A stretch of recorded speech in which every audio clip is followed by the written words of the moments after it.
All-Star Toyota presents Off the Bench with Jacob Hester and Matt Flynn. Okay, here we go. Where the plays get broken down and science gets denied. Hey, they said I got to come off the bench. Hour 2 of Off the Bench, live from the Mercedes-Benz of Baton Rouge studio, starts now.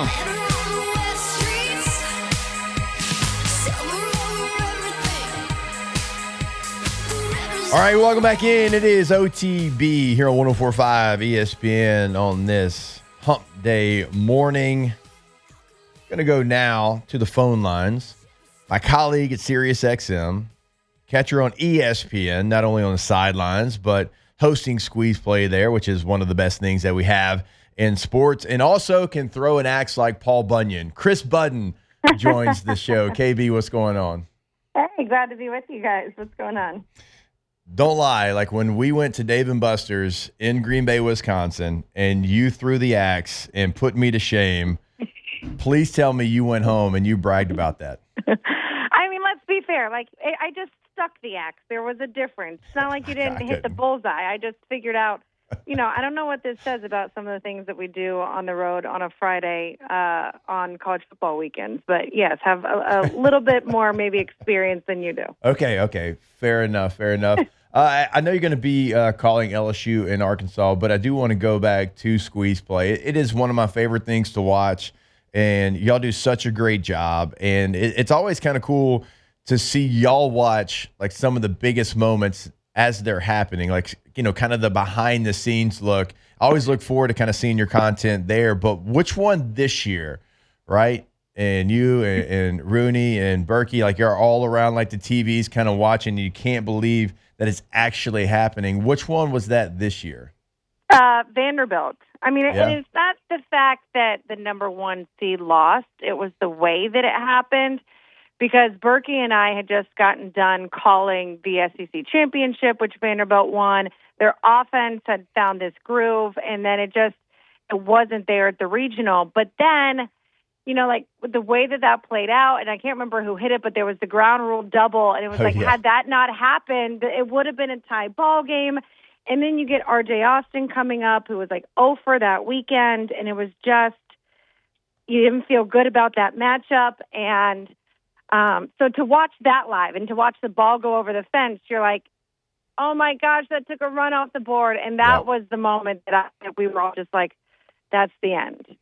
I guess there's a lot to choose from. When I'm asking the question, I thought you would go Vanderbilt because that makes sense. They were the number one overall seed, and I think all of us were right there with you. But like as you see how it played out, and you and I have talked a lot about Texas throughout the college baseball year, and they go down to UTSA. I mean, there were so many different moments. Oxford, Mississippi, the way Ole Miss had been playing, and you just figure like they're in Swayze, they're going to find a way to win the game. And even though they were down 12-3, well, they're going to find a way. And it looked like they were going to find a way, only to not. And Murray State is still playing. I mean, the parity right now in college baseball is really showing through. Yeah, especially like you look at the conferences that will be represented in Omaha. And even the old brands, like there's 3 teams that were part of the Pac-12. And, last year we're sitting here saying, is parity over in college baseball because we had 4 teams from the SEC, 4 teams from the ACC. And it's just like, hold on, wait a year, and now we'll have a 4th seed in this thing.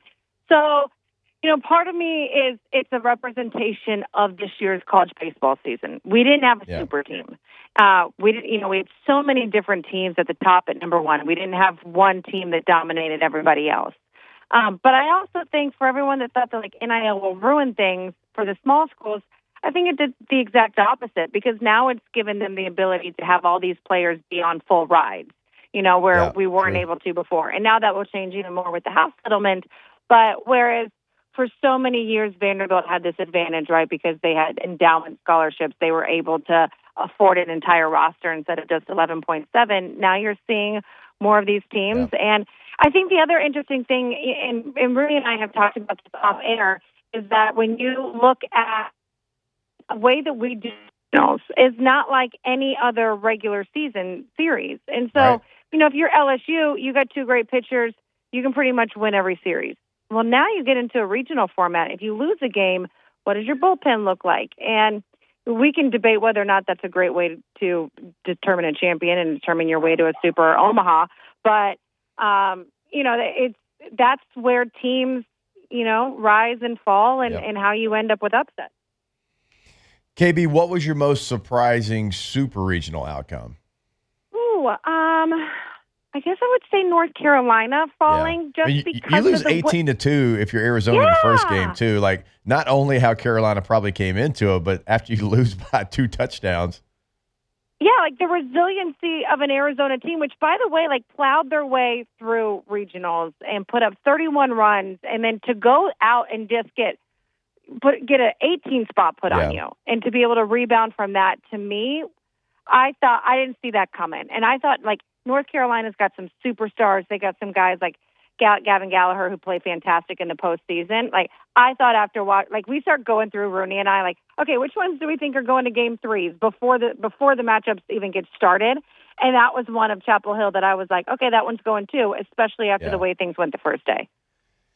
Yeah, no question about it. I mean, North Carolina, they looked like they were ready to take like that next step. I know if you go back to the early 2000s, they were back-to-back runner. They was back-to-back runner-up there at the College World Series, and they didn't really parlay that into extended success. They've had one-offs here and there, but I felt like if they got back to Omaha this year, maybe they could start something. But Arizona had other plans. As we kind of look at some of the Omaha matchups, KB. It's going to be hard. Like, even if you weren't doing the game, it'd be hard to go away from LSU and Arkansas maybe being the most intriguing to anybody that loves college baseball. Yeah, and then, like, the importance of winning game 1 of that one, right? Yeah. Like, being able to get in that championship series, it feels like the winner of that game is your winner for the College World Series. It just does, given the pitching matchup. It's also like that game 1 is you get ace versus ace. Yeah. The way that this thing plays out, you really rarely get that again.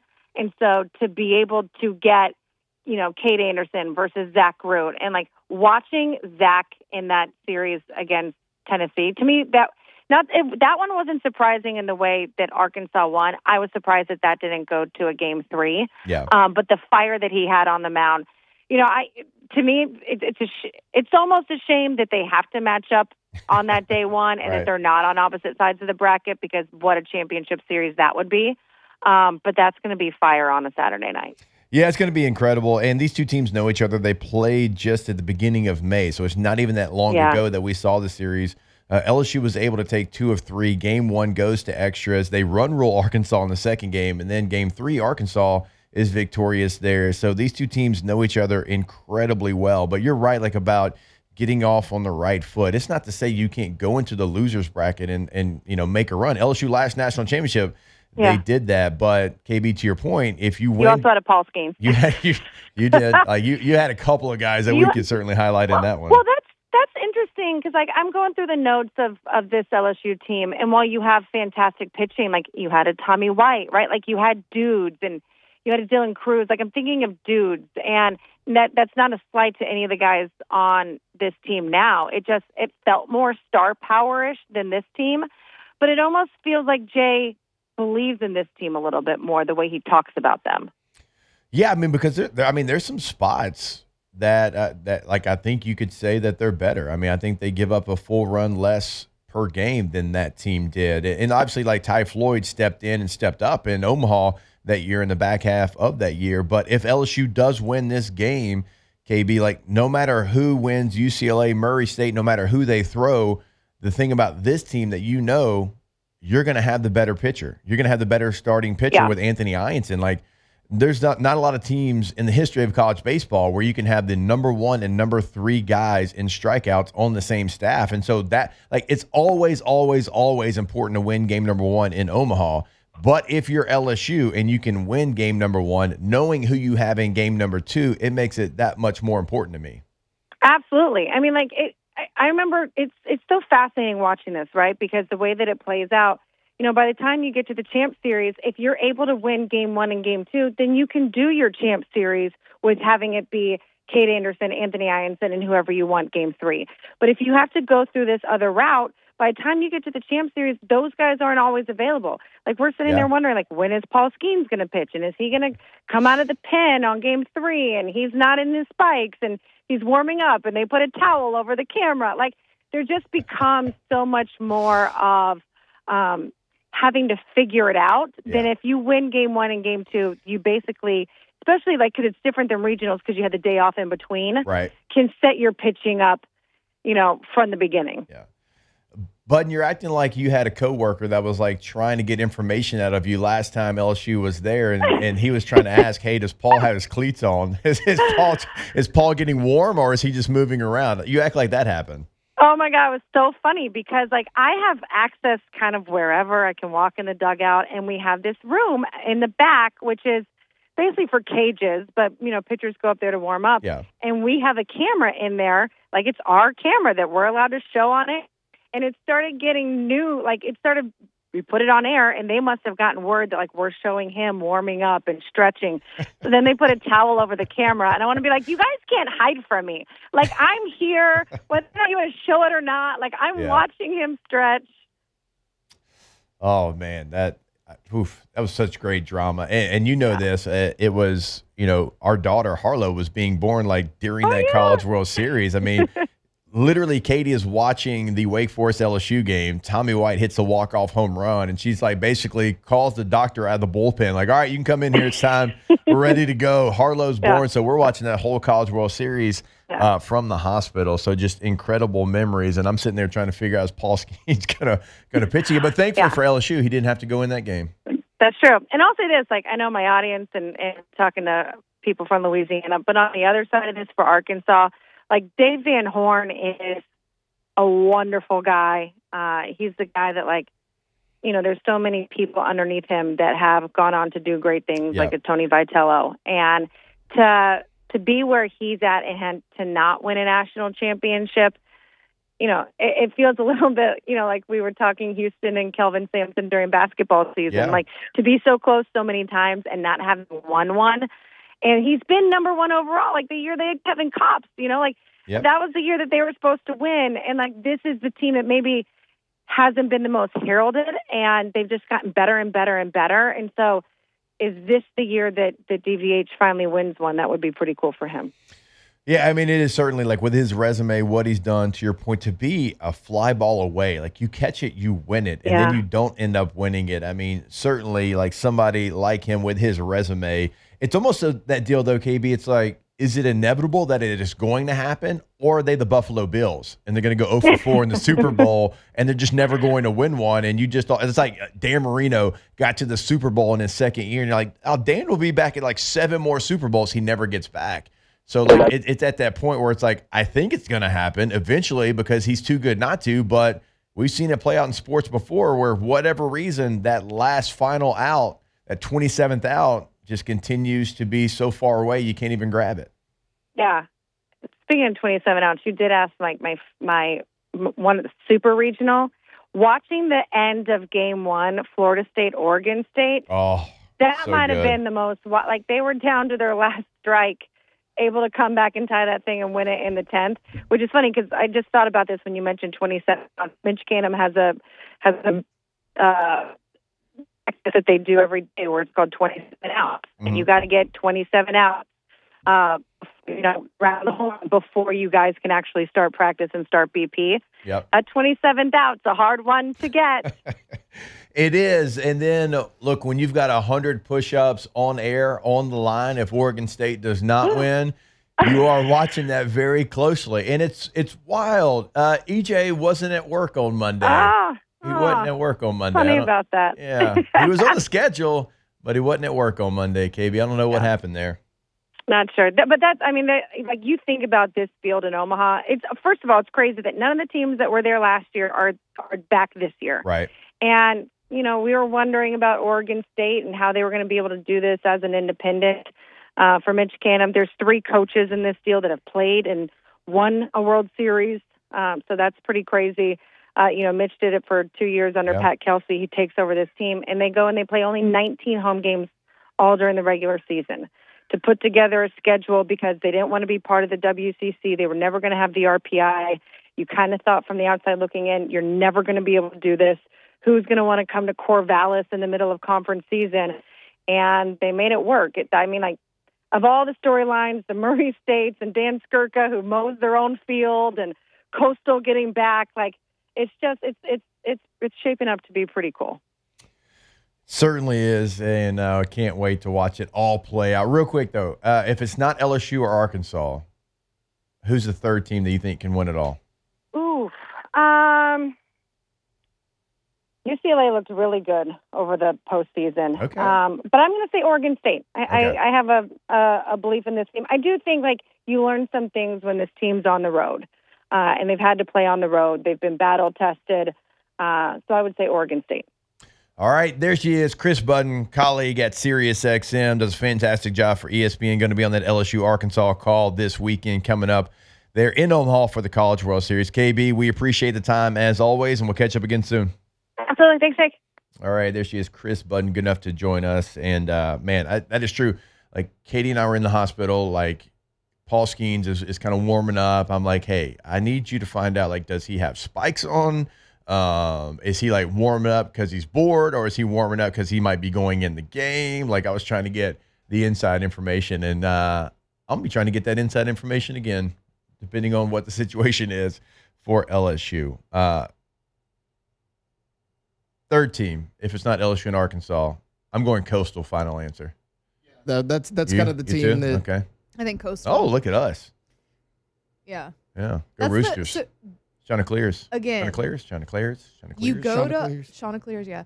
You go to Auburn and punch them right in the mouth. As the underdog. You win 50-plus games. Yeah. Yeah, so I'm all in on – well, I'm not all in. I'm all in on LSU. You're all in to be the third Go team. Tigers. Yeah. I know what you're saying. It's okay. I'll back you up here. And also, like, when you look at what Coastal was able to do to get to that position, remember – they win their opening game against Fairfield, like, okay, whatever. But then they beat East Carolina 18-7 after East Carolina beat Florida. And then they beat East Carolina again. So, I mean, total dominant performance in regional play, super regional play.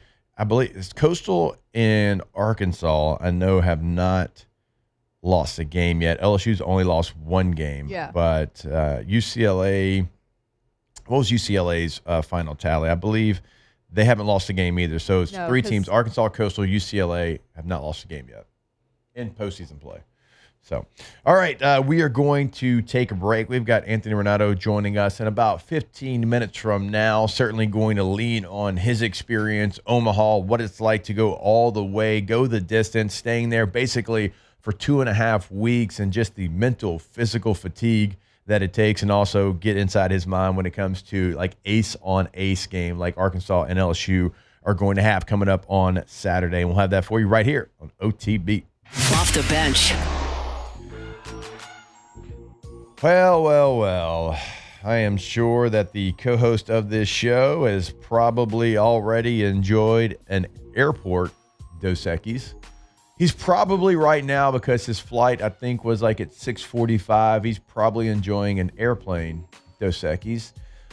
He's probably going to land in some tropical location in about an hour from now, and he's got a couple options. He can pick up another airport Dos Equis, which is elite, or he can put his toes in the sand at whatever fancy resort he's probably staying in, and he can have a beach Dos Equis. But it's okay. You know why? Because, well, we can have studio Dos Equis. We can have tailgate Dos Equis for the LSU baseball game. So joke's on him, not on us. Sure, he's going to send us pictures of an ice-cold Dos Equis on the beach in an incredible location. We're not going to be jealous, because we can go for Dos as well, Matt. You're not the only one that can enjoy Dos Equis. Drink responsibly. Go for Dos.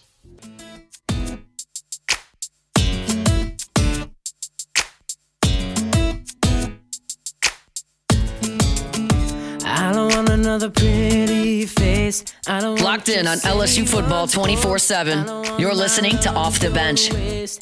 I want you and your beautiful soul. Crushing the ones and twos today. No big deal. I don't know what made me want to play this stuff, but like, Hit. it's taking me so back. Yeah. Doing a great job as always. All right, Tay, let's see if you're doing a great job. Let's see if you have this video ready to go. And I'll let you intro it, because it's your cousin. Yeah, cousin Bauer, or just B as I like to call him. Thanks, Bauer cousin Sharp. Bauer. Yeah, the LSU tight end. LSU gives out, every offseason, whether it's workout, conditioning, they combine it. They call it the Freak of the Week. And the first one of this season goes to Bauer Sharp. Do we want sound or do we want it? I mean, I don't really know. I don't know if we need. I don't think we need just sound. Bauer Sharp doing Sharp meathead being a things. freak. You know, there you see him pulling a sled.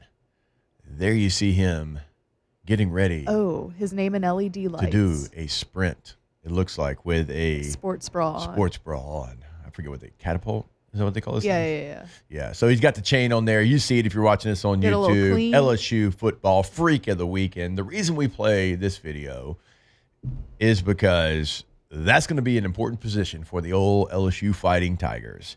You just lost a second-round draft choice, a tight end that had every single record possible for tight ends in school history. So you're losing a lot. You're losing the biggest safety blanket that your quarterback, Garrett Nussmeier, had. If it was a crucial moment, 86 was probably going to get the football last year. All right, so you're trying to replace somebody that was very productive for you in the locker room, on the field, with the quarterback. All right, so it's going to be by committee. We know you got Trey Green, who is a freak athlete. He played a lot of receiver last year. They're trying to move him back. He's going to be your F, right? He's going to be the guy a la Antonio Gates, Travis Kelce in the slot, trying to create that mismatch. Is he going to have to do some blocking in the run game to be effective? Absolutely. Does he need to get better there? Absolutely, right? He's a freshman. He is somebody that has always been probably the point of focus in the offense. The role is going to change. Is he up for the challenge? Sounds like he is. Every coach that you talk with, talk about his offseason, what he's done to try to get ready. All right, so then you got Bauer Sharp, who's coming over from Oklahoma, has played a ton of football, right? Starts at the FCS level, gets to Oklahoma. Now he's at LSU. We're talking about somebody that is a redshirt senior. He has been through the fire. He has played a ton of plays. He is going to be your mixture, right? He's going to be that guy that does a little bit of everything.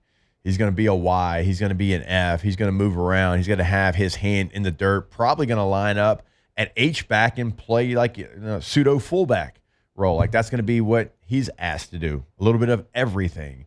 And then you've got Donovan Green coming over, junior transfer from Texas A&M, who he is going to be somebody certainly that's going to fit more into that Y role of having his hand in the dirt, connected to the offensive line, kind of inline blocking. So you've got somebody for everything. Now it's on the coaching staff to be able to make sure those three players are in the right situation at the right time, but also not creating tendencies where the defense can say, oh, man, well, if Trey is here, this is going to happen. If Sharp's here, this is going to happen. If Green's lined up there, the ball's coming right behind him in a stretch lead or something of that nature. That's on the coaching staff to be able to put them in position to succeed without creating those tendencies that we always talk about. Now, we know about Trey Green. We saw what he could do throughout the season. We saw what he could do in high school. We saw what he did in the bowl game. Cannot wait to see him as a sophomore. We know a little bit about Sharp because we saw him the last game of the regular season. I'm not talking about the pass he tried to throw. And if we ever have him on, which I think that could happen next week, we're going to ask him about that. We're going to ask him about the pass he threw in that game. But we know who he is because he's been a really good player in multiple spots, played a long time. For Donovan Green, he's a little bit more of an unknown, okay? But all I can tell you is when Jimbo Fisher was the head coach at A&M, as a true freshman, he played a lot of snaps.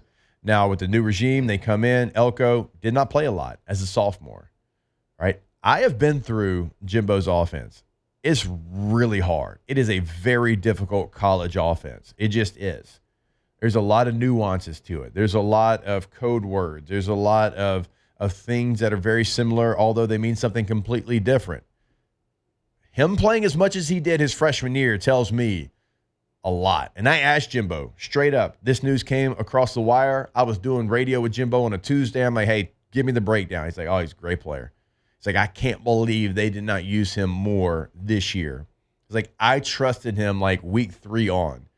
And if you know Jimbo, like we had him on, right? And LSU fans, y'all remember because he was a coordinator here for a very long time. For Jimbo to say that, it's a lot. tight end is a position that outside of quarterback, Jimbo's the hardest on. I don't know why that always happened, but every tight end that we had at LSU, and look, we could call up Keith Zinger, we could call up David Jones, we could call up Easy E, we could call up any of like Dick Dixon, like we call up any, and they'd be like, yeah, man, Jimbo was tough on us. It was a position he was always hard on. So all those things combined, right? Because we know more about Sharp, we know more about Green, Trey Green. Donovan Green is somebody I'm highly intrigued with because we don't know as much, but when you go back to his freshman year, when you talk to the guy that brought him into school, I think he's going to be a pleasant surprise. Yeah, I do too. And because of everything you just said, right? Like the drop off in production year 1 to year 2, but it was a different coaching staff. And when you signed him, a lot of people said, oh, this guy's going to be plugged in. He's going to be a yackle. He's just going to be a blocking tight end. He's more than that. And then going back a little bit to Bauer Sharp, you were talking about, okay, they got to not get into too much of a tendency of this is going to happen. Like you go back in spring, there's a lot of formations, Bauer Sharp, Trey Green on the field at the same time. Like that's something LSU likes to do. And then you have J.D. LaFleur coming in, a freshman tight end. LaFleur. 6'7", 263 on the LSU roster, by the way. Like, that's a big guy as well. You lose Mason Taylor, but, I mean, Jake, top to bottom, this tight end room could be better than it was a year ago. No, I don't disagree with that. You were very thin at that position. It's what we talked about. Yeah. We were talking about the other day in the expectation for this team, and we were talking about the roster, and I had some pushback on that. Like, the roster has always been loaded. The roster's had front-end talent. Yeah. JD5, Malik, BTJ. Yeah, sure. They're changing the game in the NFL. I'm talking about what Taylor just said. None of these tight ends are more complete than Mason Taylor. I'm not going to argue that. But in the totality of the room, you have more pieces than you had a year ago. Tight end's one of the positions we're talking about. You were uber thin there, right? And so now that looks a little bit different, and I'm excited.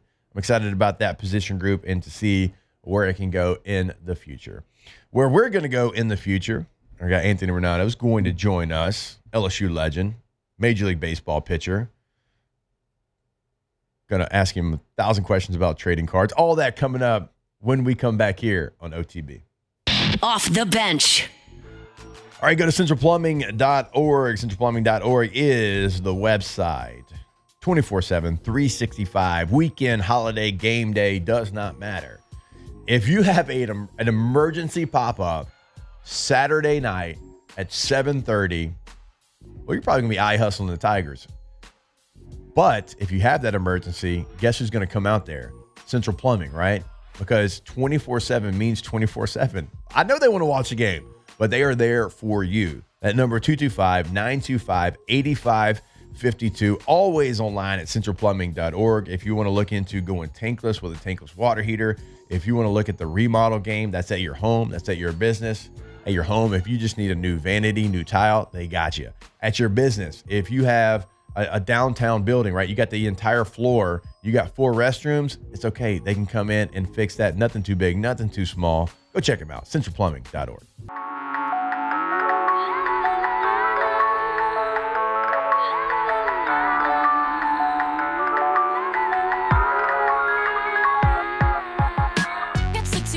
From the locker room to the airwaves, it's Off the Bench with Jacob Hester and Matt Flynn.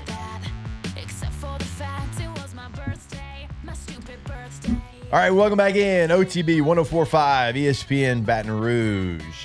Big voice lady had it wrong. It is not Matt Flynn. Anthony Ranaudo joins us here because LSU's going to Omaha. Let's go. Let's get excited about that. And nobody better to break it down than our guy Anthony. So I kind of look, you told me what your schedule was, and I'm like, I know where that's at. I know how close that is to studio. I'm going to need you to pop in if you can. Well, dude, anytime you have me on here, it's an honor first and foremost. And, yeah, anytime we get to chop it up about the Tigers and they're in Omaha, it's a good thing. So, man, I am so excited about it. And we had you on before the West Virginia Super Regional, and I don't know that any of us had it on our bingo card to kind of work out the way it did. LSU scores 16 runs in the first game. They explode in the second game as well. LSU starting pitching, Cade Anderson, Anthony Ianson. It's like, okay, well, you're going to have 5-3 games. The offense exploded. And really it's what we talked about. Like, if LSU gets into trouble, sometimes it's when the offense goes to sleep a little bit. But you look at the last 3 games, I mean, going back to the Game 7 against Little Rock, I mean, the offense and the little changes that Jay made in the lineup certainly paying off. Absolutely. And that's what, you guys asked me, I think, you were like, are they limping into the Super Regional? I was like, I think they faced a good team. They were hot, and this team knows how to win, right? So they just did the things they knew how to do to win.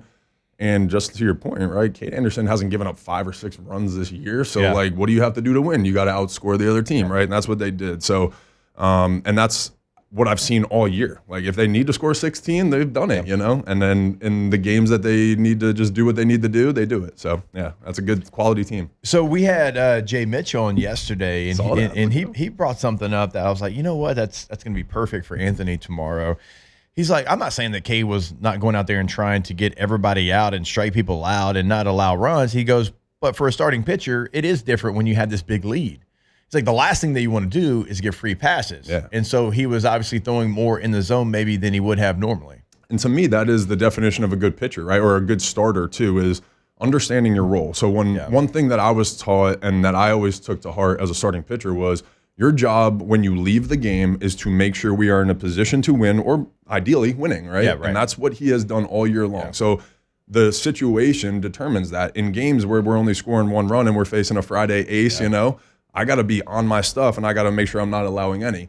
In games where the offense is on and I just sat in the dugout for an hour, I want to get these guys back in the dugout. I want the fans back, so I'm throwing fastballs down the middle until they can prove they're going to put a bunch of runs together and beat me. Like, I'll let them pop up. I'll let them get out. You watch BP, that like hitters get themselves out all the time. So that's kind of the concept, And so last time Cade faced this Arkansas lineup, I mean, he only gave up 3 runs, strikes out 10, only walks 1. So as a starting pitcher, like, what would your mindset be if you're going against a team that you had a lot of success against, certainly a quality start the first time that you faced them, and it was about a month ago? Yeah, it wasn't crazy long ago. Right. Yeah, no, so I'm basically going to go back on film, right? I'm probably going to look, first of all, I'm going to watch the game and just feel it, honestly, and just remind myself, put my mindset out there. Then I'm going to go through the lineup and probably take some notes of, like, how I pitch certain guys. Then what I'm going to do is really watch their last weekend and see and match up. Are these guys still taking the same approach as they did against me? Is the batting order the same? Are the same guys hot as they were a month ago, right? So there's a lot of different things, but for the most part, I'm looking at my success against them, and then what are they doing in the current moment, and how can do I need to manipulate anything? Do I got to change anything? Should I stick with the same plan? That kind of stuff. Oh, man, that gives me nerves because, like, in football, we always call that chasing ghost. It's like, okay, like, am I over-preparing for this? Like, am I overthinking this? Because I played this team, at the end of September. We're here in the middle of November. We're playing them again. Like, am I worrying about too much? And it's like, you're preparing. You're doing what you're supposed to be doing. But it's like, am I doing too much? Like, that comes into your mindset. Absolutely. And sometimes when you're on the mound, dude, I can't tell you how many times I have prepared and been like, oh, so I thought my curveball was going to be here today. Don't have that, Right. So it's like, all right, you got to adjust. So that's what, at the end of the day, you're prepping. See, that gives me night sweats. The fact that, like, man, last time I faced them, like, the all-speed stuff, it got him every time, and I'm trying to throw it. It's like, whew, that's not breaking. Not there. That's not moving the same way that it was last time. Yeah, exactly. No, but to me, again, that's what was the fun part about pitching was like, all right, you got to go figure this out now. You don't have a choice, right? And so the best ones figure it out, and they figure out a way to stay out there and get the outs that they need to get so the way the bullpen doesn't come in early. Yeah, it was definitely a little challenge in the mind sometimes. Yeah, I mean, I always use the saying, like, lonely on the dance floor. That's what I feel like a starting pitcher is. Like, you literally, the mound's your dance floor. You're out there. You're trying to get the vibe going, and you're just dancing with yourself. It can be to like join. Literally, it can be the loneliest spot on planet Earth. I think it's like the movie For Love of the Game, where he's like, it's the loneliest or something like it's the loneliest spot on Earth or whatever. Yeah, and it really can be when it's dark. It certainly can feel like that just from the outside looking in. Speaking of the LSU pitching staff outside of Cade, and we'll get to Anthony Ianson, but like going through super regionals and never having to have Kason Evans or Zach Cowan step on the mound. All right. So again, my novice baseball mind, I'm thinking, okay, that's a good thing. Like, those guys are going to be rested, ready to go. Or do you think maybe like, hey, you got a big lead. Hey, let Zach go out there for an inning. He's been struggling a little bit, certainly to his standard. Like, let him go out there. Let him maybe get the 9th inning against West Virginia and get some of that confidence back.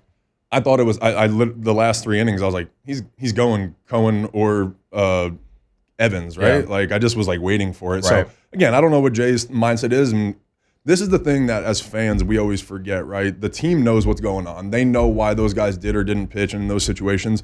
They might be nursing a little something that we don't know about, and they don't want anybody to know about. You know how many times that happens, and it's nothing major, but the media would probably blow it out of proportion, right? So. I, from the outside looking in, you would think they would want to get the work and not go 2 weeks without throwing, especially relievers, guys who are like 1 inning guys, 2 inning guys. Right. But I don't know. We'll see. I would have liked to see them get the work, especially Case and Evans, who was kind of stretched out a little longer, and we might need him for 3 innings, 5 innings. He might need to start a game, right? So I would have liked to not see him go that long, but again, we don't know what's going on, but it's a long season. All right, so if you don't go in that situation, what's those 2 guys, like in particular, obviously, like LSU, if they win a World Series, it's going to be like those 2 guys have to be involved. Absolutely. Like, what would their workload probably be like since they didn't throw in there? If it were me, if I were Evans and I had to make sure that I was going to be available to stretch out, I probably would have told Jay, hey, Monday, sorry. I know we won a regional, but I need batters. I need to go and simulate 3 innings, and I need to get up and down. Right. I need to throw and feel like I'm exerting myself a little bit, and everything. Just that's what I probably would have done. And maybe they'll do it midweek, maybe depending on the schedule and how it came out. And again, I don't know what it looks like down the road. Jay probably has that all mapped out and planned out. And so he knows a lot better, but that's what I would probably be like. I need to face batters, get me up and down. Right. I need to throw. Like one thing that I do think they probably got though with not using Evans or Cowan is probably like the confidence that Cooper Williams probably got from going out there. What did he go 2 2/3? I think he only gave up 1 hit, and obviously the home run, but like he gives up 1 hit, and then Chase Shores comes in and absolutely slams the door shut as well. Like so, for those 2 players, probably gives them uber confidence as well going into Omaha. So that's like an added benefit of those guys going. Absolutely. I mean, Jay threw Cooper right into the fire. I mean, I didn't expect Cooper Williams to be the guy in the bullpen. At all, literally. I mean, I know he stretched out a little bit in the regional and pitched some big innings, right? But to me, this is what is the most fun part of the year. We were talking about it last time, but there's always a reliever, a guy that steps up, somebody that pitches in a big role that you're like, oh my God, I didn't know who that guy was, develops a name for himself, right? And I think that's what Cooper Williams did was he came in a huge situation. That in that 4th inning or whatever inning it was that he came in, it was such a make or break moment. It was we were either going to blow that game open and like be able to separate, or they were going to come back. That was going to happen, right? And so he pitched critical moments, critical innings. He made huge pitches. For him to command his fastball the way that he did as a true freshman, coming from the left side, 91, 92, I was impressed. I thought it was awesome, Yeah, and then Chase Shores comes in, closes the door, and you would be able to speak to this way better than I. Like I just my sport, you don't have Tommy John surgery, you don't have arm injuries, right? And you always hear it's like, okay, when you first come back, there's things that mentally also go on in your mind, and you're not quite to where you were. And we all just assume, like in football, like guy tears the ACL, comes back, like we expect him to be full speed right now. Let's go.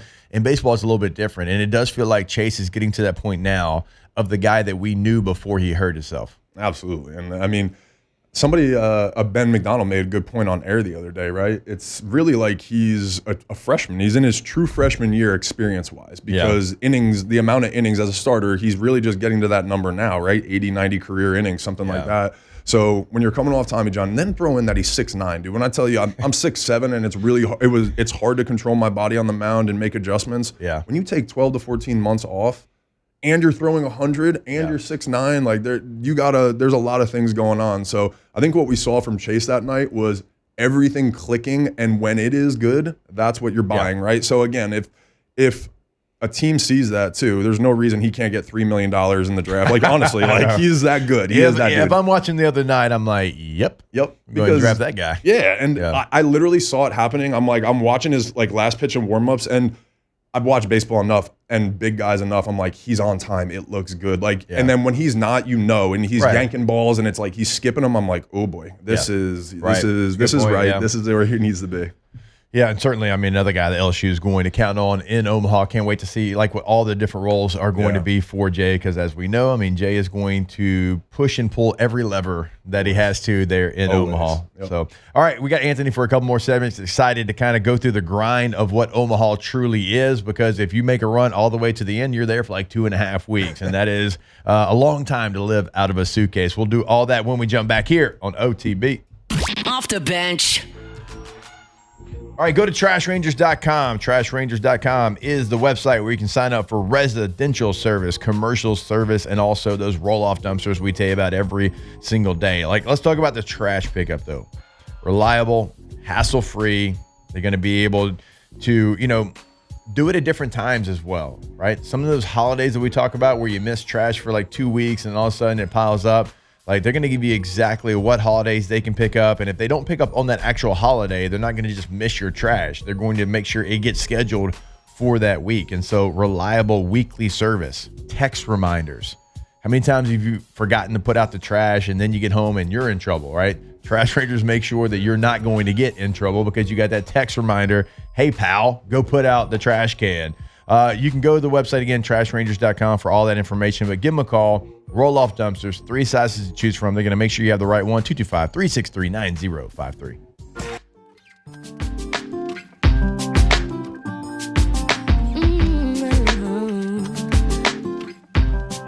Yeah. I've been waiting all day for you, babe. So won't you come and sit and talk to me? Tell me how we're gonna be. From players to legends, Hester and Flynn break down LSU football like only champions can. Who's this Flynn guy they keep talking about? Right? I don't know what's that going on guy here. is. Guess he was good at football, though. For like, that's you saying that, not me. Anthony Ranaudo's that voice you hear there, here with us for a couple of segments.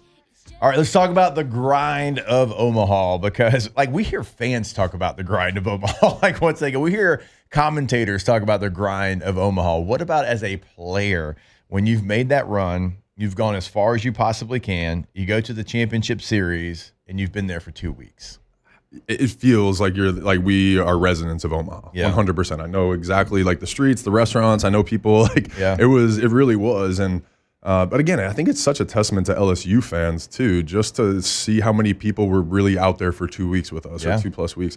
Luckily, when in 2009 we were in the Embassy Suites, so it was a really nice, a nice setup. We were right downtown, so we had a good setup, and it was one of those ones where you had like a dual room almost too, like a little living room. So it wasn't as bad as it sounded. And when you're winning, it's a lot better. We were in the winners bracket, undefeated, and so we had a couple days off at one point. But you're just there. Do you go watch any of the games when you're not playing, or you're like, I'm getting away from? Like, I don't even want to see that stadium right now. Yeah, we stayed away from the stadium, especially. It's so crazy, dude. It is so hot in Omaha at this time of year. I don't know why, but it's crazy. And we play all year here, and you think you're fine, but. So, we would be watching it indoors and things like that. But we watch the games for sure. Card games, different things probably going on inside those rooms. Yes, exactly. Yeah, and back then there wasn't video games. Yeah, exactly. Yeah. We're watching. It was like the first time you could watch a DVD on like PlayStation. So we were watching DVDs on PlayStation. A DVD, Alondra and Taylor, is this thing that used to be a CD. No, don't, because I'm a physical media person. I'm kidding. We had VHSs growing up. We're older There we than go. you think we are. How old are I'm you? a physical media I'm 20. person. I'll be 29 in September. Okay. We grew up with VHS. Yeah, you did. You gotta tell Did you grow up T-Bob what a with DVD VHS? is. I don't know if you I grew up did. because. No, I did. Like, I remember. Maybe your even parents were recorded just like, stuff we ain't getting over these VHS. DVDs. So DVDs. She said she recorded stuff. That's the real deal. I used to record stuff on a VHS, and you would Did you ever mess up and record like an over a episode soap of Saved by the Bell over like my a very mom- important childhood video? How many? Oh my God! Mislabeled. You grabbed the wrong one. Oh No, my God. so my mom and dad were like huge Spanish soap opera people. Like they would watch Spanish soap operas every week, and That's their stories. yeah, their stories. And I like recorded over one time, and it was the end of the End of the world. world, They yeah. were so angry. Oh my God! Because you That's couldn't the go story. back and watch. Exactly. Yeah. People don't know that struggle. Like I Yeah. feel like Yeah. the young kids nowadays, I Yeah. should say. Yeah. DVDs didn't really become popular until I was about 8 or 9. I remember when they came in. Like I remember like my mom would rewind the VHS. I'm like 4. She's like, hey, call me when you hear the click. Because when you hear the click, it was completely rewound. And Makes sense. Yeah. I always talk about the like cassette tapes when you try to record something before you could burn a CD. like you'd put you go to Sam Goody, you get like a pack of 3 and you put it in. And the only way you could record music and have what you want was if it came on the radio. Yeah. And like you record what was on the radio. That's crazy. And so like you never caught the beginning of your song. Right. Because you had to realize it. You had to realize it. And then you jump over your bed and you had to hit, what was it, play and record at the same time to be able to record on the cassette tape. And it's like you never got the first 7 seconds of the song. Crazy. That was me with forgot about that. ringtones. Like ringtones on the cell phone whenever like before, well, I wouldn't be able to buy them because my parents would be like, you're not paying 99 cents for a ringtone. Think about that. Think how much money was spent on ringtones. Oh and my now, so much money. Or ringbacks. not a single Ringback person, phone, not a single person keeps their cell phone on ring. No. Ever. Yeah. And That's you used to crazy. spend money on ringtones. Yep. I side-eye people that have their sound on. Oh. Yeah, I'm I like, remember what are we when, doing? What do you do? Are you a psycho? Yeah. Y'all remember Do you the have a bump van app? Do you have with no no windows respect? in your Yeah. garage? Yeah. Do y'all remember the bump app? It came out on the first iPhone. It was big because if somebody else had a ringtone, you could bump it to the other person. Whoa, That no. was like game I don't remember changer. that, but that's so No. Let me tell you something. You're lucky T-Bob's not here. Would you just ask if you've remembered the bump app? Wow. Yeah, right. There's a lot of ways T-Bob would have taken it. So many ways. I'm still adapting to radio, so I'm listening. I don't know what's allowed to be said. So. Pretty much anything. Oh, man. All right, making we'll sure. see if we can keep Anthony hostage for another 15 I'm here. minutes. I know he's got somewhere to be, but enjoying the conversation here. More OTB coming back your way here on 104.5 ESPN Baton Rouge. Off the bench. Taylor's bump app. Straight into yourgoodwood.com. Yourgoodwood.com is the website. 225-4GD-WOOD is the phone number. You can book your consultation right there. Online is a very easy process. And when you go to the website, you can find a full list of services, everything they can help you with. But like maybe it's not on there, but Goodwood can help you out. You won't know until you ask the question. Because look, if you're going through something, like if you're deficient somewhere and it's a struggle for you, like you don't have to live life with that fear, with that embarrassment. Like you just make the call. Like it's super simple for them. You go into the clinic, right? You're not going to get judged by anybody there. Like they are there to help you get back to feeling like your old self. That is what they do over at Goodwood. So go get the consultation set up today. If you're going through what we're talking about here, yourgoodwood.com. Find a full list of services again right there on the website. That number one more time, 225-4GD-WOOD.